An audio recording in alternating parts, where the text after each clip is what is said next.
Hello students, तो स्वागत है आपका फिर से हमारे चैनल जीनियस माइंड पर। और आज की इस वीडियो में हम स्टार्ट करेंगे chapter number 2, that is your class 10th का साइंस 2, जो भी आपका पार्ट 2 है साइंस 2, उसका chapter number 2 that is life process in living organism part 1। इसमें हमने 2 पेजेस कवर आउट किए हैं। देख भाई, मैं पेजेस वाइज पेजेस जा रहा हूँ। पेजेस वाइज पेजेस आप नहीं बोल सकते, आप इसको बोल सकते हैं कंसेप्ट के हिसाब से। तो 2 पेजेस कंप्लीट किए, page number 12 and page number 13। आज हम स्टार्ट करेंगे पेज नंबर 14 के साथ। तो अगर आपने अभी तक ये वाला वीडियो नहीं देखा तो आप इसे देखिए, तभी आप इसका कनेक्शन बना पाएंगे। तो चलिए स्टार्ट करते हैं आगे के वीडियो के साथ। देखिए, जब हम ये पैटर्न को चेकआउट करेंगे तो कल जो इसके पहले वाली वीडियो थी, इसके अंदर मैंने क्या डिस्कशन किया था, हमने ये देखा था कि कार्बोहाइड्रेट, प्रोटीन्स और फैट जो होते हैं, इनसे 3 मेन सोर्स ऑफ एनर्जी होता है। कार्बोहाइड्रेट की अगर मैं बात करूँ तो कार्बोहाइड्रेट से एनर्जी डिराइव करने के लिए 3 स्टेप में डिराइव की जाती है। इसमें से फर्स्ट स्टेप होता है ग्लाइकोलाइसिस। ग्लाइकोलाइसिस की बात मैंने कर दी थी। सेकेंड था हमारा TCA cycle, that is also called as Krebs cycle, इसका भी डिस्कशन हो चुका है। Third is your ETC, electron transport chain. तो आज हम स्टार्ट करेंगे इलेक्ट्रॉन ट्रांसपोर्ट चेन से। अभी कल का वीडियो था उसके अंदर मैंने आपको ये बताया था कि देखो भाई, ये ग्लाइकोलाइसिस है।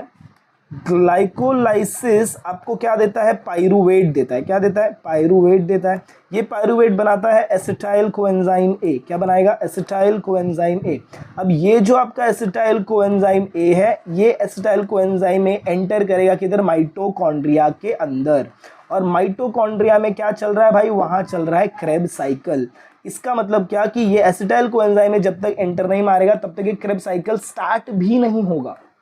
क्रेब्स साइकिल मुझे जो प्रोडक्ट बना के देगा, क्रेब्स साइकिल मुझे क्या बना कर देगा? ये बना के देगा NADH2 एंड FADH2। और अगर ये NADH2 FADH2 नहीं बनता है तो मेरा इलेक्ट्रॉन ट्रांसपोर्ट चेन स्टार्ट नहीं होगा। मतलब क्या? देख भाई, ये तीनों के तीनों रिलेटेड है। तो मैंने कल यहाँ तक कंप्लीट किया था, क्रेब्स साइकिल तक। क्रेब्स साइकिल का हमने पूरा डिस्कशन कर लिया था। आज हम स्टार्ट करेंगे कि क्रेब्स साइकिल जो हमें बाई प्रोडक्ट देता है, that is your NADH2 FADH2 ATP देता है, और उसके साथ साथ देता है H2, दैट इज वाटर।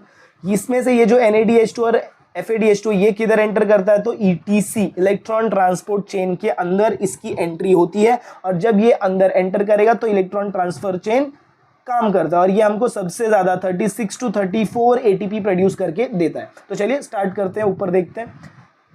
यहां पर आपको क्या बोला, ध्यान से सुनो। इलेक्ट्रॉन ट्रांसफर चेन रिएक्शन, जब हम इसकी बात करेंगे तो यहां पर molecules of NADH2 and FADH2, अब देखो ये ध्यान से स्टेटमेंट सुनते जाओ। Molecules of NADH2 and FADH2 form during all above process.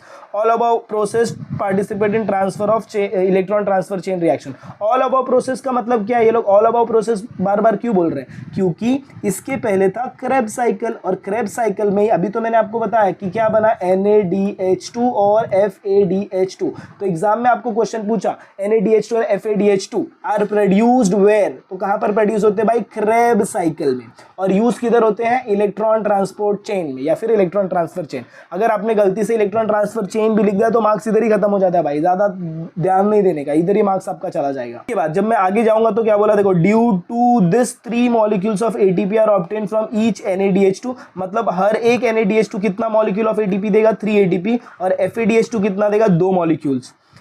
and 2 molecules of ATP from each FADH2 molecule. Besides ATP, water molecules are also formed in this reaction. तो मैंने अभी आपको बताया कि इसके साथ इसमें क्या क्या बनता है। तो NADH2 बनता है, FADH2 बनता है, वाटर बनता है और ATP बनता है, बराबर।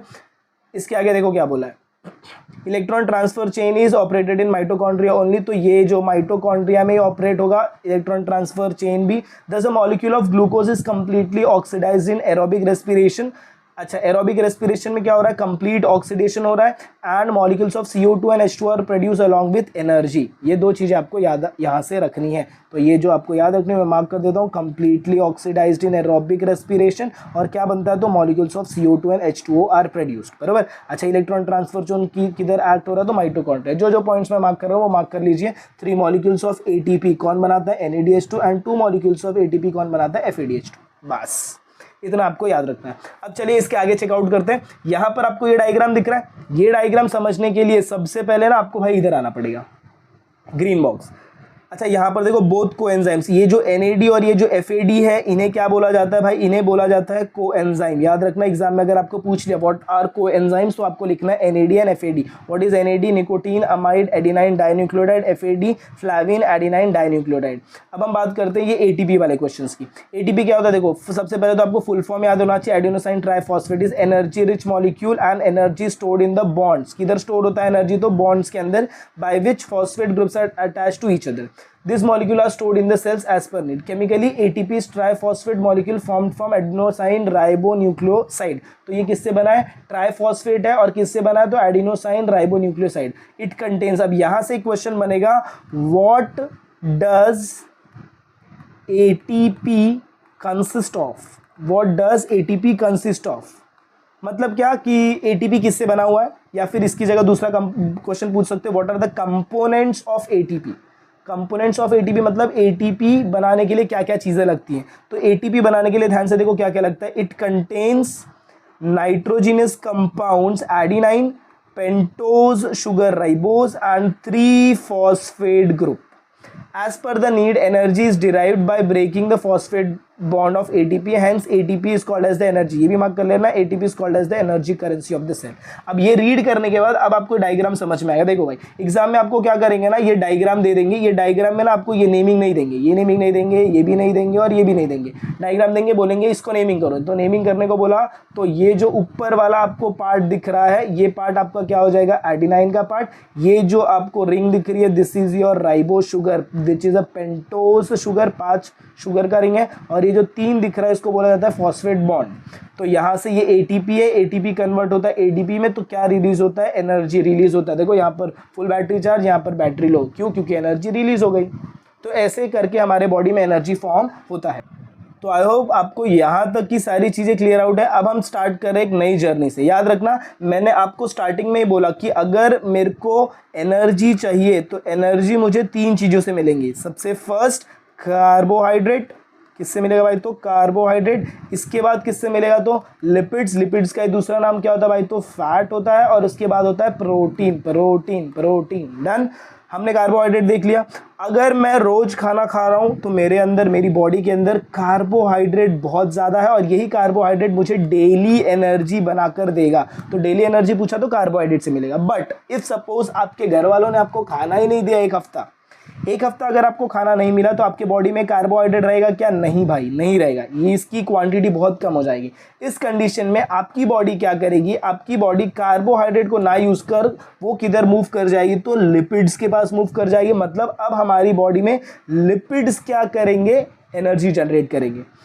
फिर आगे कुछ दिन ऐसा होगा कि आपने फिर खाना नहीं खाया, लिपिड्स भी खत्म हो गए, तो लिपिड्स के बाद आपकी बॉडी किसको यूज करेगी? प्रोटीन। तो ये स्टेप बाय स्टेप प्रोसेस होता है। डेली एनर्जी के लिए, डेली जो आपको एनर्जी मिल रही है दैट इज योर कार्बोहाइड्रेट। इसलिए हर 4-5 घंटे के बाद आप कुछ ना कुछ खाते हो, कार्बोहाइड्रेट मिलता है और एनर्जी मिलती है। तो उस टाइम पर आपका लिपिड और प्रोटीन का कुछ यूज नहीं होता है।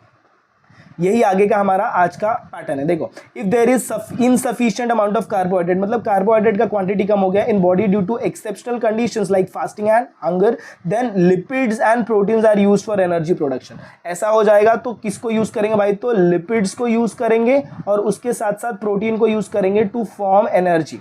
इन केस ऑफ लिपिड्स, अच्छा लिपिड्स को किस में कन्वर्ट करते हैं? ध्यान से सुनो। In case of lipids, they are converted into fatty acids, whereas proteins को convert करेंगे amino acid। अब ये fatty acid and amino acids are converted into acetyl coenzyme A and energy is obtained through complete oxidation of acetyl coenzyme A by the process of Krebs cycle in mitochondria। I hope आपको इतना जो मैंने read किया वो समझ में आ गया। अभी नेक्स्ट पेज पे डायग्राम दिखाऊंगा, ध्यान से सुनो मैंने क्या बोला। ये लोग क्या बोल रहे हैं कि देख भाई, एनर्जी जनरेट करने के लिए या तो मैं जनरेट कर सकता हूँ कार्बोहाइड्रेट से। कार्बोहाइड्रेट से अगर मैं जनरेट करता हूँ कार्बोहाइड्रेट से, तो ये मुझे देगा पाइरुविक एसिड। क्या देगा? पाइरुविक एसिड देगा। पाइरुविक एसिड बनाएगा एसिटाइल कोएंजाइम ए। क्या बनाएगा? Acetyl coenzyme A. और एसिटाइल कोएंजाइम ए क्या कर देगा भाई? तो मुझे क्रेब्स साइकिल में एंट्री दे देगा और मेरा काम हो जाएगा, एनर्जी मुझे मिल जाएगा। बट अगर सपोज ये कार्बोहाइड्रेट नहीं है तो मेरी एंट्री किधर होगी? लिपिड्स के पास। मैं लिपिड वालों के पास जाऊंगा, बोलूँगा भाई कार्बोहाइड्रेट तो काम साथ नहीं दे रहा है, आप ही साथ दे दीजिए। तो लिपिड्स मुझे क्या बना कर देंगे? Fatty acids. लिपिड मुझे बना के देंगे फैटी एसिड। फिर ये फैटी एसिड कन्वर्ट होगा किस में, तो एसिटाइल कोएंजाइम में, और ये एसिटाइल कोएंजाइम में अगेन किधर एंट्री मारेगा, तो क्रेब्स साइकिल में। चलो इसका भी काम हो गया। सपोज अब लिपिड भी मेरे बॉडी में नहीं है, तो अब मैं मेरी एंट्री लेकर किसके पास जाऊंगा, प्रोटीन के पास जाऊंगा। तो मैं प्रोटीन को क्या बोलूंगा, भाई ना कार्बोहाइड्रेट मदद कर रहा है ना लिपिड मदद कर रहा है, अब आप मदद कर दो, नहीं तो मैं जिंदा कैसे रहूंगा। तो प्रोटीन बोलेगा ठीक है आपकी मदद कर दी जाएगी। प्रोटीन बनाएगा अमाइनो एसिड, प्रोटीन बनाएगा अमाइनो एसिड। चैप्टर 1 में आपने पढ़ा है प्रोटीन सिंथेसिस, वहीं पर अमाइनो एसिड के बारे में पढ़ा था। अब अमाइनो एसिड से बनेगा acetyl coenzyme A, acetyl coenzyme A, और ये acetyl coenzyme A again will take part in Krebs cycle. और जब ये तीनों क्रेब्स साइकिल में एंट्री मारेंगे तो क्रेब्स साइकिल क्या करेगा, अपना फंक्शन परफॉर्म करेगा और हमें एटीपी मतलब एनर्जी प्रोड्यूस करके देगा। आई होप आपको ये फ्लो चार्ट समझ में आ रहेगा। यही फ्लो चार्ट आपके नेक्स्ट पेज पर, दैट इज पेज नंबर 15 पर है। तो let's move on to the page number 15। देखो यही फ्लो चार्ट की मैं बात कर रहा था। ये देखो ये फ्लो चार्ट आपको इधर दिया हुआ है, ये फ्लो चार्ट आपको इधर दिख रहा है। Process of energy production through aerobic respiration. याद रखना है जो कार्बोहाइड्रेट, प्रोटीन और फैट से बन रहा है, दिस आर एरोबिक रेस्पिरेशन। तो एग्जाम में क्वेश्चन आएगा which process are aerobic respiration, या फिर which the energy production, process of energy production of aerobic respiration. तो कौन से कार्बोहाइड्रेट, उसके साथ साथ प्रोटीन और उसके साथ साथ लिपिड्स। आई होप आप ये तीनों याद रखेंगे। अभी देखो यहाँ पर अभी जो मैंने बताया भाई ये कार्बोहाइड्रेट है। कार्बोहाइड्रेट क्या करेगा, ग्लाइकोलाइसिस से मुझे क्या, इसको छोड़ दो थोड़ी देर के लिए, मारो गोली। कार्बोहाइड्रेट मुझे क्या देगा, पायरुविक एसिड। पायरुविक एसिड इसमें कन्वर्ट होगा एसिटाइल कोएंजाइम में और क्या बनाएगा, क्रेब्स साइकिल। क्रेब्स साइकिल में एंट्री मार के हमें क्या दे देगा, एनर्जी। चलो ठीक है। क्रेब सपोज मेरे पास कार्बोहाइड्रेट नहीं है तो ये वाला जो पैटर्न ये बंद हो गया। कार्बोहाइड्रेट अगर नहीं है तो ये वाला पैटर्न बंद हो गया, बराबर। मतलब कार्बोहाइड्रेट नहीं है तो ये नहीं होगा, ग्लाइकोलाइसिस नहीं होगा, पायरुविक एसिड नहीं बनेगा। इस कंडीशन में मेरी बॉडी किधर एंट्री मारेगी, तो लिपिड्स। लिपिड्स क्या बनाएंगे, फैटी एसिड्स, और ये फैटी एसिड मुझे क्या बना कर दे देंगे भाई, तो एसिटाइल कोएंजाइम ए बना कर दे देंगे। आई होप आपको समझ में आया और ये मेरा फंक्शन आगे चलता रहेगा। नेक्स्ट अगर मैं बात करूँ, चलो ये भी नहीं है, लिपिड्स भी नहीं है, तो ये साइकिल भी कैरी फॉरवर्ड नहीं होगा। एंट्री होगी किसकी, प्रोटीन की। प्रोटीन बनाएंगे अमाइनो एसिड, अमाइनो एसिड से बनेगा एसिटाइल कोएंजाइम ए, फिर अगेन क्रेब्स साइकिल, फिर अगेन एनर्जी। तो इनडायरेक्टली आपकी बॉडी, अगर आप बॉडी को खाना पीना नहीं देंगे फिर भी आप मरते नहीं है बिकॉज ऑफ दिस साइकिल। ये तीन फॉर्म में आपकी बॉडी क्या कर रही है भाई, तो एनर्जी जनरेट कर रही है। अच्छा ये सारा का सारा नाटक किस में हो रहा है, एरोबिक रेस्पिरेशन, ऐसे लोग जो ऑक्सीजन को यूज करते हैं। इसी के बाजू में आपको ये जो फ्लो चार्ट दिया हुआ है, ये जो आपको बाजू में फ्लो चार्ट दिख रहा है, ये है एनारोबिक रेस्पिरेशन। देखो इधर दिया एनारोबिक रेस्पिरेशन। ये ऐसे लोग जिनके पास ऑक्सीजन की बहुत ज्यादा कमी है।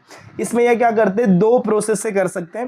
पहला ग्लूकोज, ग्लूकोज को ग्लाइकोलाइसिस, और पायरुविक एसिड। पायरुविक एसिड देखो तीनों स्टेप में बन रहा है, या तो ये ग्लाइकोलाइसिस वाले मेथड से जा सकते हैं फर्स्ट स्टेप, या तो ये फर्मेंटेशन से जा सकते हैं, that is your second step.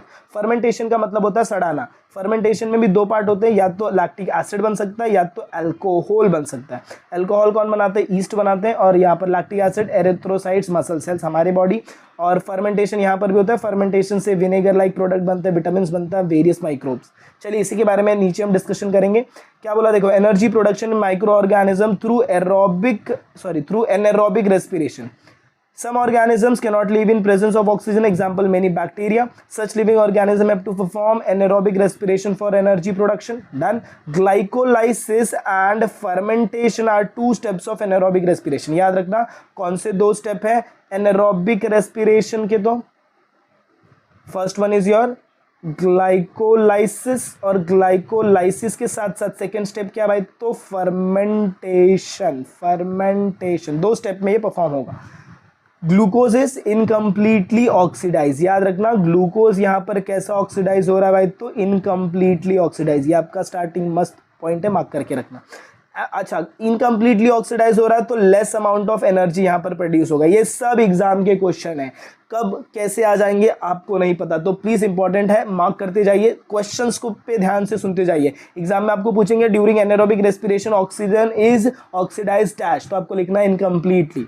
उसके बाद how much amount of energy whether more और less amount of energy is produce to anaerobic respiration, तो आपको लिखना है लेस अमाउंट ऑफ एनर्जी। तो एरोबिक रेस्पिरेशन में क्या होगा, मोर अमाउंट ऑफ एनर्जी। अच्छा, यहाँ पर क्या होता है, pyruvic acid produce through glycolysis is converted into other organic acids और alcohol with the help of some enzymes in this process, this is called as fermentation. तो ये हो जाएगा आपका फर्मेंटेशन पूछा तो पायरुविक एसिड से लेकर आपको ये पूरे के पूरे पॉइंटर्स को लिखना है फर्मेंटेशन तक। Some higher plants, animals and aerobic microorganism also perform anaerobic. अब रे भाई ये तो बड़ा ही नाटक चल रहा है। देख भाई, जो लोग एरोबिक रेस्पिरेशन कर रहे हैं वो भी कभी ना कभी एनारोबिक रेस्पिरेशन करते हैं। Instead of aerobic respiration they also perform anaerobic respiration if there is depletion in oxygen level in the surrounding. अब इसका दो एग्जांपल दिया। पहला, seeds perform anaerobic respiration if the soil is submerged under water during germination. First, दो example पूछेंगे तो ये लिखना है। सेकंड, सिमिलरली ये जो है, ये जो पॉइंट मैं मार्क कर रहा हूं, ये आपके क्वेश्चन टेक्स्ट बुक का एक आंसर है, why we feel tired after doing exercise. तो आपको ये पूरा का पूरा पैटर्न यहाँ पर लिखना है। क्या बोला देखो, similar our muscle cells also perform anaerobic respiration while performing the exercise due to this less amount of energy. जब हम ज़्यादा एक्सरसाइज करते हैं तो हमारी बॉडी में हमारा जो मसल सेल है, ज़्यादा एक्सरसाइज अगर आप कर रहे हो, क्या कर रहे हो, ज़्यादा एक्सरसाइज, तो एक्सरसाइज करने से हमारी बॉडी जो एरोबिक रेस्पिरेशन कर रही थी, अब इसको ऑक्सीजन नहीं मिलेगा। ऑक्सीजन नहीं मिलेगा तो ये क्या करेंगे भाई, तो ये करेंगे एनारोबिक रेस्पिरेशन। और एनारोबिक रेस्पिरेशन में ये हमारे मसल्स, अच्छा less amount of energy generate होगा। ये हमारे मसल सेल्स जो है, ये मसल्स में क्या डेवलप करेंगे भाई, तो लैक्टिक एसिड। और ये लैक्टिक एसिड की वजह से आपको जॉइंट में ऐसा लगता है हमेशा ब्लॉक है। जो भी एक्सरसाइज करते हैं ज़्यादा, उनको पता चलता है कि दूसरे दिन उनका हाथ पूरा लॉक है, उनके जितने भी जॉइंट्स है वो लॉक रहते हैं, और उसी की वजह से आप क्या करते हैं, वी फील टायर्ड। तो आई होप आपको ये पैटर्न भी समझ में आया रहेगा कि कैसे मैंने आपको ये दोनों पेजेस बताए। तो इसके आगे का जो भी रहेगा वो हम प्रोटीन वाला, यहाँ तक हमने क्या क्या देख लिया, लिपिड देख लिया और कार्बोहाइड्रेट देख लिया। इसके बाद वाला जो पैटर्न रहेगा उसके अंदर हम प्रोटीन और विटामिन के साथ एनर्जी प्रोडक्शन का डिस्कशन देखेंगे और लिपिड्स के साथ भी देखेंगे। तो आई होप आपको ये वीडियो समझ में आई रहेगी, पसंद आई रहेगी। जो भी आपको डिटेलिंग, इतने डिटेलिंग से जो भी सारी चीज़ें बताई है, तो अगर आपको वीडियो पसंद आए तो प्लीज़ वीडियो को ज़्यादा से ज़्यादा अपने फ्रेंड्स के साथ शेयर करें। चैनल पर रहें तो चैनल को सब्सक्राइब करना ना भूलें। और अगर आपको कुछ डाउट है, कुछ ऐसा लगता है कि भाई ये पैटर्न नहीं समझ में आ रहा है, तो कमेंट बॉक्स में करिए, उसके ऊपर अलग से आपको वीडियो मिल जाएगी। मिलते हैं अगले वीडियो में इसके आगे के कंटिन्यूएशन के साथ। तब तक के लिए have a good day and take care.